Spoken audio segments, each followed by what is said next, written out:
Hi everybody, this is John from Boston, and I'm here today to talk to you about our new GS3 phone. This is a cool new phone. In today's society, it's all about sharing. We share pictures, we share videos, we share content, we share documents, we share information, we share Facebook statuses, etc. And this phone's really built around the concept of sharing and making sharing easier. So one of the cool new features is S-Beam technology. It's actually been around a little while, but it used to be very small scale. You could place two phones next to each other and swap a small file like a contact or a Word document. But we've really greatly expanded the capabilities of that. First of all, we made the file size so you can share a lot larger. So if I want to share HD quality video that I took of my nephew playing soccer with this awesome camera, and I want my brother to be able to see it on his beautiful, bold, vivid GS3 screen, we can now swap that file via S-Beam technology. But it goes beyond that. There's also buddy share. This is really cool. Say you take a picture of a bunch of your friends. If those friends have pictures associated with them in your contacts, the phone will actually recognize which friends are in the photo and give you the option right from the screen to share that with them via email, etc. Just much quicker, much easier to organize. Really, really cool stuff. But finally, the other cool thing you can do is you can share content across multiple phones. So for example, I'm at the airport with a couple of my colleagues and we want to go over a PowerPoint presentation. Instead of all huddling around the mobile phone and looking at it, we can each be looking at it on our own mobile phone. Not only that, we can each manipulate the document. We can each actually draw a little annotation so people can see our thoughts or whatever the document needs. Very, very cool stuff. Stuff that really hasn't been available before. And one of the other things I want to talk to you about is called S-Voice. Again, the S-Voice technology has been in our previous phones, but it was a little more rudimentary. It was basically stuff like call Steve, phone will dial Steve. But what we've done is really greatly expanded the capabilities of that. Now you can open applications through it. You can actually set calendar entries through it. But what's also really cool is it will recognize when you're asking it a question, and it can actually go and, using a search engine, get you the answer that you need. So instead of just having a phone dialer, you now kind of have a personal assistant with you, which is very cool. One of the other things we're doing coming out with this phone is called a Tactile.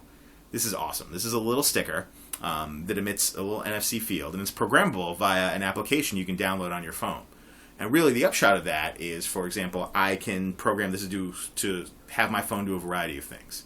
So I can stick one on my bedside table, and at the end of the night I'm ready to go to sleep. I can tap my phone on the sticker, and it will silence my ringer and set my alarm for tomorrow. Pretty amazing. Another cool use for that is I can stick one on my front door, and when my child comes home from school, tap their phone on it, has their phone send me a text message letting me know they arrived home safely. Very cool stuff. One of the other things I want to talk to you about is the camera mode. We put in a couple of really cool camera features that are just awesome. First is called Burst Shot.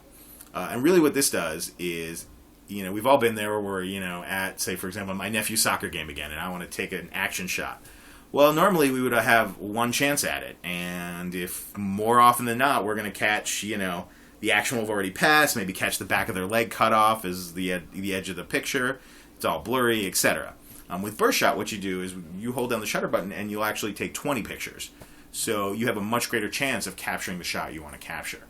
And similar to that, we have what's called Best Shot technology. And in Best Shot mode, what that does is, say, for example, again, we've all been there. You got all your friends together, your family together. You're trying to take a nice group photo, but somebody's looking off that way. Somebody's teasing somebody else. Somebody's doing the rabbit ears, whatever. What Best Shot does, it'll take 8 pictures, and it will actually determine which is the best shot using, such factors as, is everybody looking at the camera? Is everybody smiling? Stuff like that. Very, very cool stuff.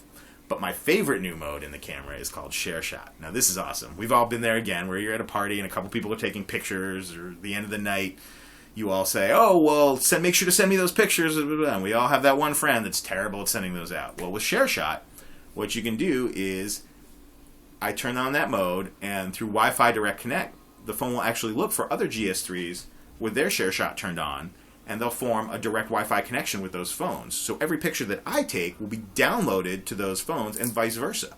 So at the end of the night, we all have everybody's pictures taken instead of having to wait for the email, harass them, etc. It's just a really, really easy and cool feature as far as sharing photos. The last thing I want to talk to you about is Direct Call. What Direct Call does is, say, for example, I'm texting my friend, and I realize about halfway through this text it's really going to be a long text. Probably more needs a conversation than a wall of words that I'm sending at him. What I can do is just put the phone to my ear. It will directly dial him. which is really, really cool. The one last thing I want to talk to you about, though, perhaps my favorite, Stay Lock technology. This is awesome. Basically what this does is, we've all been there where you're reading a document and all of a sudden your phone times out because you set the timer at 30 seconds, that's when your screen dims. And it's frustrating. You got to turn the phone back on, blah, blah, blah. What this does is, when you reach that point, when your screen is about to dim, it'll actually turn on the front-facing camera and recognize if your eyes are on the screen. And then it'll keep the screen on if you're reading something. Really, really cool stuff. And the flip side of this, which is also really cool, is it allows you to really set your phone timer at a much shorter rate than you normally would. You could set it at 15 seconds, and every time you're using the phone, it'll recognize it, so it won't turn it off. And that does a long way in saving your battery life, which is important to everybody. All right, thanks a lot, and I hope to see you out in the field.